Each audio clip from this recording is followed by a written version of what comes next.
bonjour à tous. Alors, je viens de recevoir un petit colis. Normalement, c'est une carte mère. Enfin, normalement, non, parce que je le sais.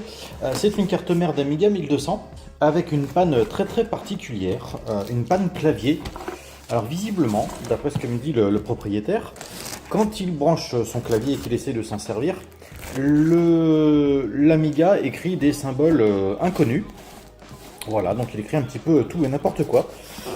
Le pavé numérique fonctionne correctement. Et si on reste appuyé sur les touches clavier, si on les maintient appuyés en fait, eh bien les symboles, la syntaxe est correcte.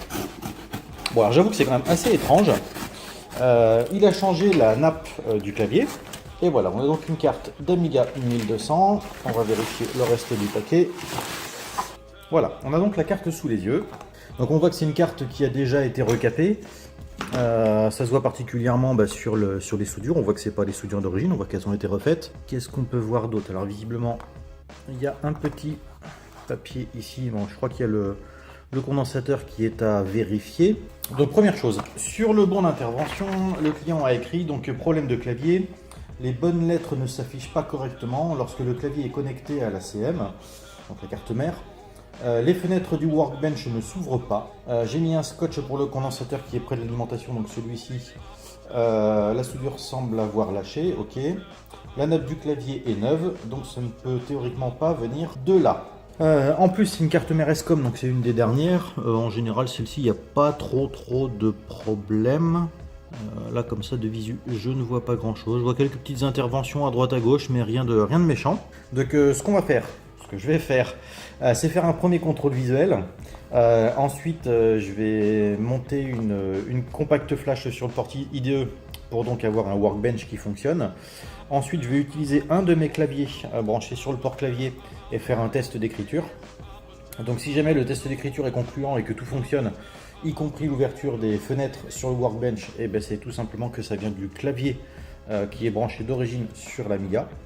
Si jamais je retrouve les mêmes pannes, ça veut dire que ça vient de la carte mère et dans ce cas-là, il va falloir chercher et intervenir pour résoudre ce problème. Alors, premier constat visuel concernant le condensateur, effectivement, il est dessoudé. Donc, on a un condensateur de découpage qui est à ressouder, parce que la soudure a mal pris. Ça se voit un peu sur l'arrière. Et où est-ce qu'elle est? Elle est là. On voit en fait qu'il y a un petit trou. Donc, en fait, c'est tout simplement la place pour mettre la patte du condensateur. On voit que la soudure n'a pas pris, ça n'a pas dû chauffer assez. Voilà, donc pour la mise en place du test, je me suis apporté quand même un petit peu de confort, c'est-à-dire que j'ai rajouté une Blizzard 1230, donc une compact flash avec un workbench, si je me souviens bien, c'est un classique workbench classique, tout simplement, voilà, qui va nous permettre de faire les tests. Malheureusement, je crois que j'ai vendu ma dernière souris DB9, donc il va falloir que j'aille en restaurer une pour pouvoir faire le test. Une fois que j'aurai ma souris, on va brancher le clavier, puis on va faire des tests d'écriture. Bien, on est de retour sur la carte. Finalement, j'ai pas eu besoin de restaurer une souris en DB9, puisqu'il me restait un adaptateur qui permet en fait de transformer le DB9 en PS2 et d'avoir une souris moderne qui fonctionne, qui donc va nous permettre d'éliminer le premier problème. Donc le premier problème pour moi, c'était qu'on ne pouvait pas ouvrir de fenêtre à l'écran. Donc là je vous montre l'écran, je prends la souris, je vais ouvrir donc voilà, n'importe quel système en fait, on voit que les fenêtres fonctionnent correctement. Donc on va retirer cette panne là, c'est-à-dire que c'est pas la carte mère qui a un problème au niveau de l'ouverture des fenêtres, ça peut être dû à la connexion du clavier que je n'ai pas. Donc je vais pouvoir faire mes éliminations au fur et à mesure, mais je n'ai pas le clavier d'origine. Il peut y avoir tout simplement un court-circuit sur le clavier qui fait que ça ne fonctionne pas. Là déjà, la première panne concernant l'ouverture des fenêtres est résolue, puisque les fenêtres s'ouvrent correctement. Donc nous voici devant la dernière phase de test. Donc là, on a donc la souris de brancher, le clavier, la carte Blizzard 1230, une compact flash avec un classique workbench installé. On a vu là il y a quelques minutes qu'on pouvait donc ouvrir les fenêtres, qui était le premier problème qu'on pouvait rencontrer sur cette Amiga. Donc maintenant on va faire les tests clavier. Voilà, donc pour ça on va utiliser un shell. Pour ouvrir un shell, si vous ne le savez pas, il suffit simplement d'appuyer sur les deux touches Amiga et E en même temps, voilà, et on ouvre un shell. Et le meilleur test à faire, c'est tout simplement le test Azertuyop, A-Z-E-R-T-U-T-Y-U-I-O-P. Donc on voit que le clavier est en américain puisqu'il vient nous faire un Azertuyop. Voilà. Mais bon, on voit que les caractères sont normaux. Donc là je vais taper. Si je tape le Q, je vais donc avoir le Et bien le A, effectivement. S, D, F, G, H, J, K, L. Donc on n'aura pas le M au bout, on doit avoir le point virgule si je me souviens bien. Donc voilà. Ensuite on voit que le pavé numérique fonctionne. On a donc le 7, 8, 9, 4, 5, 6 plus 1, 2, 3, 0. Donc là tout fonctionne correctement. On n'a pas de problème particulier, on n'a même pas de problème du tout, ce qui veut dire que la panne venait et vient très certainement du clavier qui était avec l'Amiga. Donc là je vais quand même faire un contrôle parce qu'on sait jamais, c'est une carte mère qui est arrivée par la poste, donc elle a été secouée.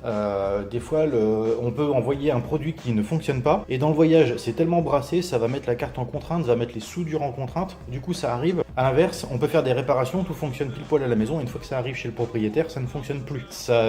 Heureusement, ça a dû m'arriver qu'une fois ou deux, très rarement, plusieurs années de réparation. Mais bon, il faut prendre ça aussi en compte. Je vais faire des tests un peu plus poussés et on se retrouve dans une dizaine de minutes pour la conclusion. Voilà donc fin de la vidéo sur la réparation de la carte mère de l'Amiga. Là, entre la fin de l'épisode et maintenant ce moment T, il y a à peu près 2 semaines d'écart. Donc l'Amiga est donc reparti chez son propriétaire qui a pu le tester. Donc le problème venait bien du clavier. Alors ce qui est assez drôle, c'est que sur un Amiga 1200, il n'y a pas d'électronique. C'est pas comme sur un Amiga 500 où il y a une PCB qui est entre la membrane du clavier et la carte mère. Là, on n'a rien du tout, on a juste ça. Donc le problème peut venir soit de la map, soit, je sais pas, d'une touche qui viendrait faire contact ou quelque chose comme ça. Donc bref, le problème ne venait pas de l'Amiga, il venait tout simplement du clavier. Voilà, problème résolu et on se retrouve pour une prochaine vidéo. À bientôt.